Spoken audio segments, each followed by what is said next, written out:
So what's good guys? I'm your boy Zeke and this is Zeke's podcast. Baka podcast to ni Zeke. I have a guest here that is, siya na rin pala mag-introduce sa sarili niya. So, okay, it's your time to shine. Introduce yourself. So, ayun, I'm Ezekiel P. Bandad, tapos I'm currently studying in UPLB, then I'm currently taking BS Agri. So, may Agri subject siya. Related siya sa agriculture. Tapos, ayun, masaya naman ang buhay ko ngayon. Kaya ko pa naman, di ba? Ganun. So, yun na nga, siya si Ezekiel Bandad. So, interview natin siya. Ngayon, siya yung ating special guest. Bakit ka nag-agree? Ano yung nasa isip mo nag-agree ka? Bakit mo siya pinili? Paliwanag mo sa amin. Kinuha ko kasi agree kasi my family comes from farmer talaga. Like yung pinaka-lolo ko is straight up farmer. So, ayun, nakita ko naman na why not honor them na parang mag-full circle lang. Tapos ayun, hindi rin naman kasi kami makakarating sa kinakatayuan namin ni kundi dahil sa agriculture, basically. Tapos, gusto ko rin matuto. Like, ang dami pwedeng natutunan sa agriculture. Agriculture is life, kumbaga. So, ito, huling tanong bago tayo mag-end sa ating podcast is, nasisihan ka ba sa agriculture? Masaya ba siya?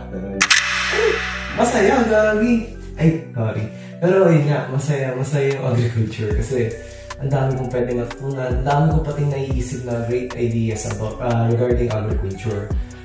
Pwede akong makatulong din sa mga mamamayan natin na ayun, umaan sa agriculture that also pwede tayong makaambag. Gusto ko rin talaga makaambag sa agriculture. Like, kung ano yung matutunan ko sa pag-aaral ko is magagamit ko para makapulong sa ating kababayan. Kasi lang na Pilipinas, kailangan natin payamanin yung agrikultura ng Pilipinas. Yun talaga eh. Masaya talaga agriculture, lalo na pag umuusad ka. Yan, nakikita ko sa'yo pag-usad ko sa agriculture. Ayun lang. Nice! So, yun, narinig na natin yung sinabi ni Zeke.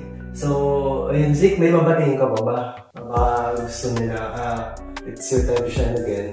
Baka gusto ko shoutout. Ayun, again, I'm Ezekiel Bandad and shoutout sa inyo sa mga papo sa UPLB and kay Sir Arvin, isang alamat. Tapos ayun, salamat sa mga naituro mo sa amin na magagamit namin sa aming pagtatrabaho or kung ano man kalalagyan namin sa future. So ayun, maraming salamat.